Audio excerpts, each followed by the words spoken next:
महिमा ईशु प्रभु जी गाते आते हैं तुझ पास, जीवन जल के प्यास एक ही तो है आस, जग निर्माता मुक्तिदाता जीवन जल देखा, जीवन जल देखा, जीवन जल देखा। प्रभु यीशु मसीह के पवित्र नाम पर प्रेम भरा नमस्कार।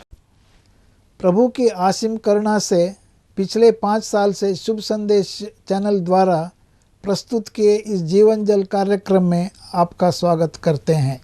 यह कार्यक्रम बहुत प्रियजनों के जीवन में प्रभु यीशु मसीह पर विश्वास करके उद्धार पाने और मसीह जीवन के लिए एक आशीष का कारण हो गया है। प्रभु की महिमा हो।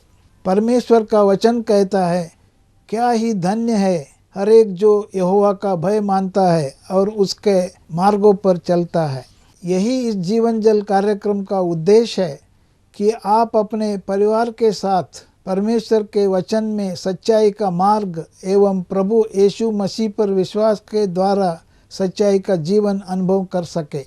आपके और आपके परिवार का उद्धार और आशीष का कारण ठहरे, यही हमारी प्रार्थना है। इस कार्यक्रम का लाभ उठाते हुए आप इस विषय में जरूर अपने पड़ोसी और प्रियजनों के सूचित करें। साथ ही करस्पॉन्डेंट के माध्यम द्वारा मराठी, हिंदी और अंग्रेजी भाषा में बाइबल का अध्ययन भी कर सकते हैं। प्रभु का वचन सुने और आशीष पाए। आमीन। जीवन जल कार्यक्रम देखने वाले सभी दर्शकों को जगत के उद्धारकर्ता प्रभु यीशु मसीह के पवित्र नाम में नमस्कार। यूहन्ना अध्याय 7 और पद 37 में पवित्र शास्त्र वचन में ऐसा लिखा हुआ है, यीशु ने लोगों को पुकार कर कहा, यदि कोई प्यासा हो तो मेरे पास आकर पिए।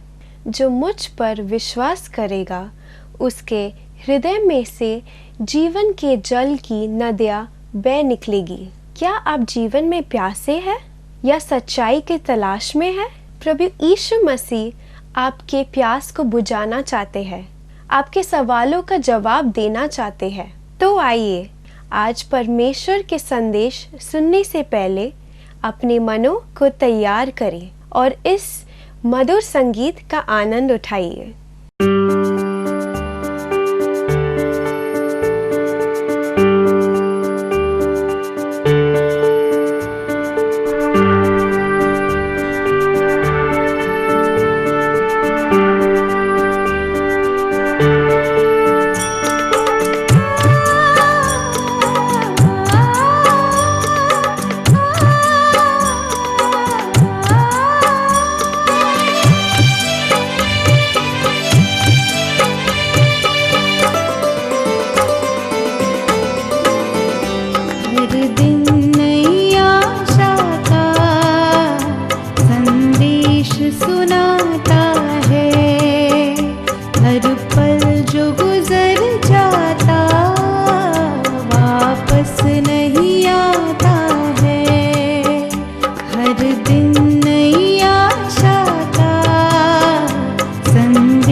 सुनाता है। हर पल जो गुजर जाता वापस नहीं आता है, वापस नहीं आता है।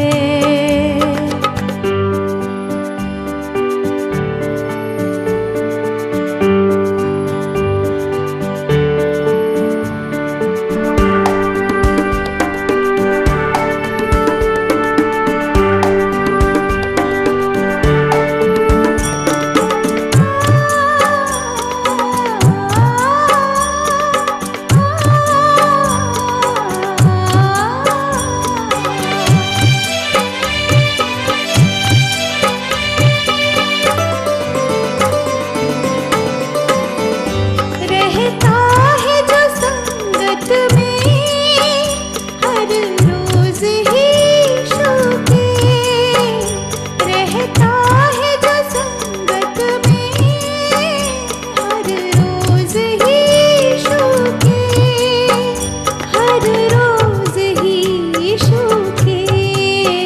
संसार को ही अपना वह स्वर्ग बनाता है। हर दिन नई आशा का संदेश सुनाता है। हर पल जो गुजर जाता वापस नहीं आता है, वापस नहीं आता है। परमेश्वर की स्तुति हो, परमेश्वर का धन्यवाद हो। एक बार फिर आपके सामने आने का एक और अवसर मिला है। इसलिए सब जीवन जल के कार्यक्रम को देखने वाले सभी श्रोताओं को प्रभु यीशु के धन्य मीठे और पवित्र नाम से नमस्कार। आज फिर एक और संदेश लेकर आपके सामने आया हूँ। ये संदेश भी उसी यीशु के बारे में है। प्रभु यीशु के बहुत गुण हैं, उनमें से आज एक और गुण के बारे में आपके सामने मैं बताना चाहता हूँ। वो है प्रभु यीशु मसीह हमारा फसह का मेमना है। फसह का मेमने का अर्थ मैं आपको आज समझाऊंगा, उसको आप ध्यान से सुनिए। सबसे पहले हम निर्गमन की पुस्तक और उसके 12वें अध्याय 3 वचन, इस्राएल की सारी मंडली से इस प्रकार कहो, इसी महीने के 10वें दिन को तुम अपने अपने पितरों के घराने के अनुसार घराने के पीछे एक एक मेमना ले रखो। 5वां वचन, तुम्हारा मेमना निर्दोष और 1 वर्ष का नर हो, उसे चाहे भेड़ों में से लेना चाहे बकरियों में से, और इस महीने के 14वें दिन तक उसे रख छोड़ना। और उस दिन गोधूली के समय इस्राएल की सारी मंडली के लोग उसे बलि करें। तब वे उसके लहू में से कुछ लेकर जिन घरों में मेमने को खाएंगे उसके द्वार के दोनों अलंगों और चौखटों के सिरे पर लगाएं। 11वां वचन, इसके खाने की यह विधि है, कमर बांधे, पाँव में जूती पहने, हाथ में लाठी लिए हुए उसे फुर्ती से खाना। यह तो यहोवा का पर्व है। 12वें वचन, क्योंकि उस रात को मैं मिस्र के देश में से होकर जाऊंगा और मिस्र देश के क्या मनुष्य क्या पशु सबके पहलोठों को मारूंगा और मिस्र के सारे देवताओं को भी मैं दंड दूंगा। मैं यहोवा हूँ। और 13वां वचन, जिन घरों में तुम रहोगे उन पर वह लहू तुम्हारे लिए चिन्ह ठहरेगा, अर्थात मैं उस लहू को देखकर तुमको छोड़ जाऊंगा।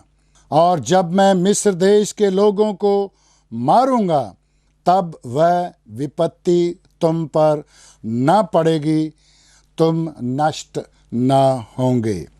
और वह दिन तुमको स्मरण दिलाने वाला ठहरेगा और तुम उसको यहोवा के लिए पर्व करके मानना। वह दिन तुम्हारी पीढ़ियों में सदा की विधि जानकर पर्व माना जाए। एक अद्भुत घटना है। बहुत बहुत साल पहले परमेश्वर ने एक व्यक्ति को चुना जो मेसोपोटामिया में रहता था। उसका नाम इब्राहिम था। परमेश्वर ने इब्राहिम को बुलाया। इब्राहिम का पिता मूर्तियां बनाने वाला था। पिता परमेश्वर, स्वर्ग के परमेश्वर ने इब्राहिम से कहा, हे इब्राहिम, अपने पिता के घराने को छोड़कर मेरे पीछे चल। इब्राहिम छोड़कर चला गया, नहीं जानता था कहाँ जाना है, लेकिन परमेश्वर की आज्ञा के अनुसार परमेश्वर के बताए हुए मार्ग पर चलता चलता हारान में पहुंचा। उसके बाद वहाँ से कनान देश में पहुंचा, जो फ़लस्तीन भी कहलाता था। उस फ़लस्तीन में इब्राहिम बहुत सालों तक घूमता रहा।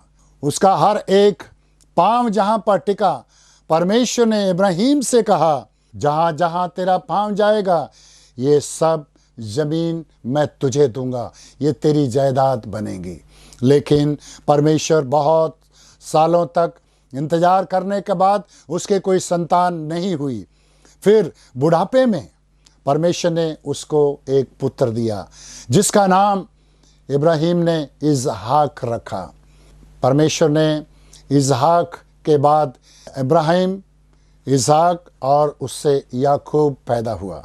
याकूब के 12 पुत्र हुए और उन 12 में से एक पुत्र था यूसुफ।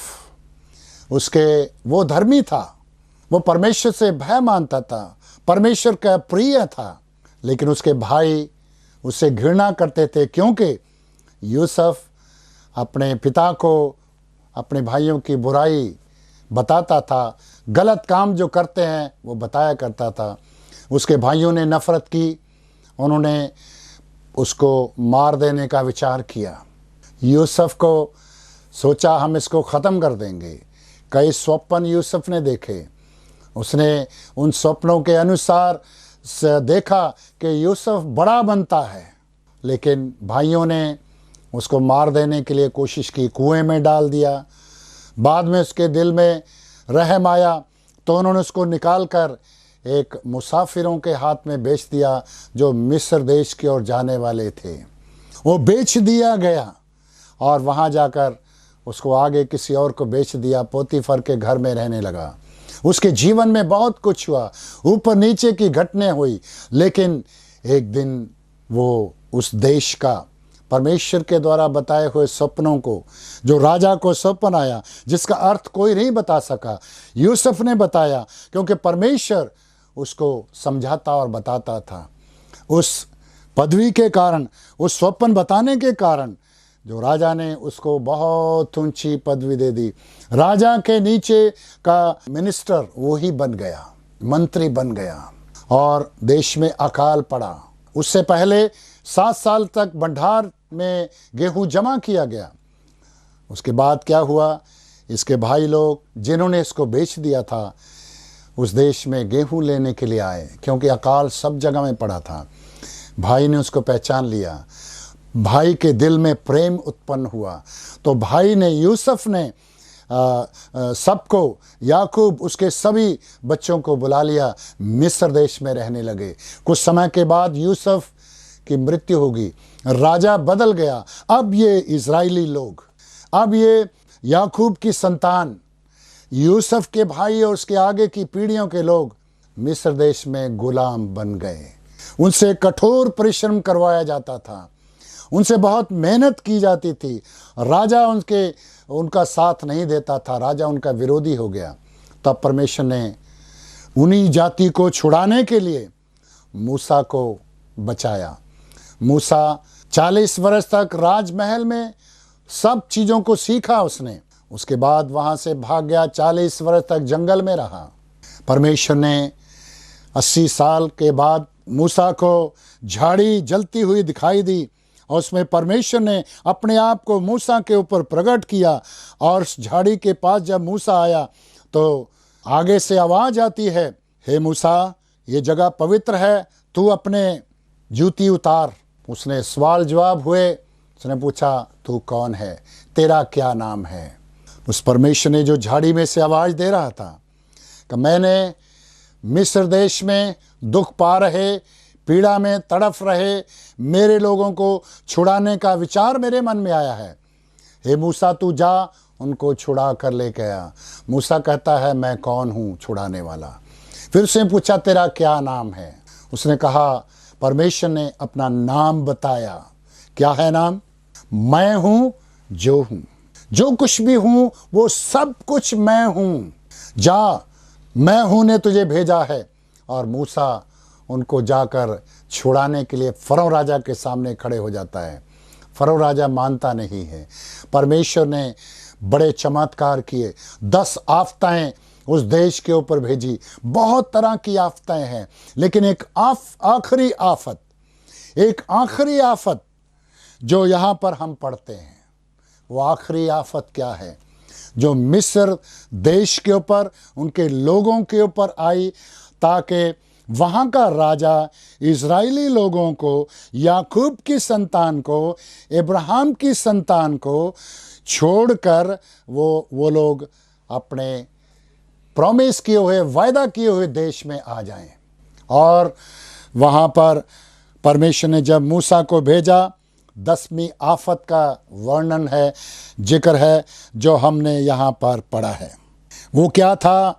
अब समय आ गया, 9 आफत पूरी हो गई, राजा नहीं माना। हर बार आफत हट जाती, फिर मुकर जाता, लेकिन अब मूसा ने कहा, ये आखिरी आफत है, तैयार रहना। और क्या हमने यहाँ पर पढ़ा है? कमर बांधे, पाँव में जूती पहने, हाथ में लाठी लिए हुए उसे फुर्ती करके खाना, क्योंकि यह तो यहोवा का पर्व है। ये तुम्हारे लिए आनंद और खुशी का पर्व होगा। तुम इसे लेना और खाना, और मैं उस देश के अंदर से जाऊंगा। और क्या लिखा है? उस मिस्र देश के क्या मनुष्य, क्या पशु, सबके पहलोठों को मारूंगा, और मिस्र के सारे देवताओं को भी दंड दूंगा। मैं यहोवा हूँ। लेकिन आगे लिखा है, जैसे हमने 7वें वचन में पढ़ा था, तब वे मेमने को बलि करें, उसका लहू लेकर दरवाज़ों की चौखट पर लगाएं, दोनों तरफ और ऊपर की साइड में।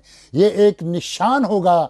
ये वो घर है जिसके अंदर मेमना बलि किया गया है। और यहाँ पर हम पढ़ते हैं आगे, और जिन घरों में तुम रहोगे, एक अद्भुत घटना है, और ये सच्ची घटना है। जिन घरों में तुम रहोगे, उन पर वह लहू तुम्हारे लिए चिन्ह ठहरेगा। अर्थात मैं उस लहू को देखकर तुमको छोड़ जाऊंगा। अगर एक घर में लहू का निशान नहीं है, पहलोठा मर जाएगा। इस घर में लहू का निशान है, उस घर को छोड़ जाऊंगा, उसका पहलोठा नहीं मरेगा। अगले घर फिर लहू का निशान है तो छोड़ जाऊंगा। इसको कहते हैं पास ओवर या फसह का पर्व। और ये परमेश्वर ने इज़राइली लोगों के साथ किया। जिन घरों में मेमने के लहू का निशान दोनों दरवाज़ों की चौखट और ऊपर लगा था, उस घर में आफत नहीं आई। बाकी पूरे मिस्र देश में, चाहे पशुओं में से हो, इंसानों में से, सब के सब पहलोठे मर गए, हाहाकार मच गया। लेकिन जो इज़राइल के लोग थे, जो परमेश्वर के लोग थे, जिन घरों में मेमने के लहू का निशान था, उनमें से कोई किसी का नुकसान नहीं हुआ। पास ओवर छोड़कर चला गया। जिसके दिल पर प्रभु यीशु मसीह जो हमारा फसा है, उसके लहू का निशान है, विश्वास है, उसको परमेश्वर अनंत काल के समय पर जब इस संसार के ऊपर दंड आएगा, उस समय हम बचा लिए जाएंगे। बाकी सब आग की झील में डाल दिए जाएंगे। हम फसा के मेमने के बारे में एक और सुंदर वचन हम यीशु मसीह के बारे में पढ़ते हैं, जो हमें मत्ती रचित सुसमाचार उसका 27वां अध्याय और उसके 45 वचन से लेकर हम कुछ आयतें पढ़ेंगे। यीशु का क्रूस पर चढ़ाया जाना उसी समय था जब फसह का मेमना काटा जाता है, वही समय है जब यीशु मसीह ने प्राण दे दिए। वो बाकी सब मेमनों की जगह, हर एक घर में मेमनों की जगह एक ही बार हमेशा के लिए प्रभु यीशु ने ले ली। अब किसी और बलि चढ़ाने की जरूरत नहीं है। और लिखा है, यीशु को क्रूस पर जब चढ़ाया गया, दोपहर से लेकर तीसरे पहर तक सारे देश में अंधेरा छा गया। अंधेरा छा गया दोपहर से लेकर तीसरे पहर तक। और यीशु ने ऊंचे स्वर से पुकार कर कहा, एली एली लमा शबक्तानी, हे मेरे परमेश्वर, हे मेरे परमेश्वर, तूने मुझे क्यों छोड़ दिया। पिता ने अपने पुत्र को क्रूस के ऊपर मरने के लिए छोड़ दिया। आगे हम और सुंदर बातें पढ़ते हैं। 50वें वचन में लिखा है, तब यीशु ने बड़े शब्द से चिल्लाकर प्राण छोड़ दिए। ये वो समय है जब मेमना काटा जाता है। कितनी सुंदर तस्वीर है। वो फसह का पर्व जो बहुत सालों से चला आ रहा था, आज उसका अंत हो रहा है। प्रभु यीशु मसीह जो हमारा फसह का मेमना है। सुंदर पिक्चर है प्रभु यीशु मसीह की मृत्यु की। ये कोई साधारण मेमना नहीं था, जिसे यूहन्ना कहता है, देखो परमेश्वर का मेमना जो जगत का पाप उठा ले जाता है। ये सारे संसार के पाप को उठा ले जाने के लिए परमेश्वर का मेमना इस संसार में आ गया। और लिखा है 50 में फिर पढ़ते हैं, तब यीशु ने बड़े शब्द से चिल्लाकर प्राण छोड़ दिए। प्राण छोड़ दिए। आगे क्या होता है ध्यान से सुनिए। देखो, पहली बात, मंदिर का पर्दा फट गया, ऊपर से नीचे तक फटकर 2 टुकड़े हो गया। जो मंदिर का पर्दा एक बड़ी दीवार थी परमेश्वर और मनुष्य के बीच में, टूट गया, फट गया। परमेश्वर के पास जाने का रास्ता खुल गया। और अगली बात, धरती डोल गई, चट्टानें तड़क गई। क्या किसी व्यक्ति की मृत्यु के समय ऐसा हुआ सुना है? यीशु के मृत्यु पर ऐसा हुआ। और धरती डोल गई, चट्टानें तड़क गई। 52 में लिखा है, कब्रें खुल गई। अरे ये क्या हुआ? कब्रें खुल गई यीशु के मरने पर। और सोए हुए पवित्र लोगों के बहुत से शव जी उठे। यहाँ यीशु प्राण दे रहा है और वहाँ मुर्दे जी रहे हैं। अरे कितना सुंदर दृश्य होगा ये देखने के लिए, कितना भयभीत भी होगा। और शव जी उठे। और लिखा है 53 में, उसके जी उठने के बाद वे कब्रों में से निकलकर पवित्र नगर को गए और बहुतों को दिखाई दिए। क्या ये हो सकता है? क्या ये सच है? हाँ, इतिहास इसका प्रमाण है। लोग इसके गवाह हैं। आंखों देखे लोगों के गवाह लोगों ने लिखा है कि वो लोग जी उठे। और यीशु के जी उठने के बाद बहुत लोग स्वर्ग लोक में प्रभु के साथ चले गए। एक मर गया, बहुत उसके साथ चले गए स्वर्ग में और पवित्र नगर को चले गए। उसके बाद लिखा है, तब वहाँ सूबेदार जो सिपाहियों का सरदार था, भूकंप को देखकर अत्यंत डर गए। उसने कहा, सचमुच ये परमेश्वर का पुत्र था। उसने भी विश्वास किया। यीशु की मृत्यु कोई साधारण मृत्यु नहीं है। ये मिस्र देश में फसह का पर्व जो एक मेमने को काटने के द्वारा हर एक परिवार के पीछे दरवाजों पर लहू का निशान मिस्र देश के अंदर इजरायली लोगों के घरों में पहलौठे को बचाया। और आज इस दुनिया में प्रभु यीशु जो परमेश्वर का मेमना है वो क्रूस पर मर गया। उसने अपने प्राण त्याग दिए और मनुष्य जाति के लिए फसह का मेमना काटा गया। मंदिर का पर्दा फट गया। हम पिता के पास जा सकते हैं। अब उस मेमने के लहू का निशान हमारे दिल के दरवाजे पर होना जरूरी है, तभी हम बच जाएंगे। आने वाले जो संसार के ऊपर आने वाला दंड है, जो नरक की आग है, अग्नि का कुंड है, जिसमें लोग सब डाले जाएंगे, उससे बचने के लिए प्रभु यीशु के लहू का निशान आपके दिल के दरवाजे पर होना चाहिए। और वो कैसे हो सकता है? जब आप यीशु को दिल में बुलाते हैं, उसके लहू पर विश्वास करते हैं, उसकी मृत्यु पर विश्वास करते हैं, उसके क्रूस पर बहाए हुए लहू पर विश्वास करके उसको दिल में ग्रहण करते हैं, पश्चाताप करते हैं, उसी वक्त प्रभु आपके पापों को क्षमा करके आपके दिल को अपने लहू से धोकर शुद्ध करेगा। और फिर आप पवित्र बनकर उस दिन का इंतज़ार कर सकते हैं जिस दिन प्रभु आएगा। और हम उस प्रभु भोज खाते खाते एक दिन प्रभु के पास चले जाएंगे। प्रियो, क्या आपने इस यीशु पर, जिसकी मृत्यु अजीब और चमत्कारी है, जिसने मरकर हमारे लिए रास्ता खोल दिया है, स्वर्ग की ओर जाने का रास्ता खोल दिया है, परमेश्वर से मिलने का रास्ता खोल दिया है, वो प्रभु यीशु आपको जीवन देना चाहता है। हमारा फसा का मेमना है। अपना फसा का मेमना बना लो ताकि आने वाली आफत से आप भी बच जाएं। करिए विश्वास, अपने दिल में ग्रहण कीजिए, विश्वास कीजिए, अपना दिल खोल दीजिए, कहिए प्रभु आ, मेरे पाप क्षमा कर मुझे बचा ले। केवल इतना करने से आपको आशीष मिलेगी, आपको जीवन मिलेगा। यीशु आपके फसा का मेमना बनेगा और आप स्वर्ग में परमेश्वर के पास जाएंगे और बच जाएंगे। ये उद्धार आपके लिए है। आप दिल खोलिए और विश्वास कीजिए, प्रभु आपकी सहायता करें। अगर परमेश्वर ने इन वचनों के द्वारा आपसे बात किया है और आप इस विषय पर अधिक जानकारी प्राप्त करना चाहते हो या किसी प्रार्थना के विषय को बांटना चाहते हो, निस्संदेह हमसे संपर्क करें। हमारा पता Jeevan Jal Nav Bhavna building 422 SVS road, post box number 19161, Prabha Devi, Mumbai 400025।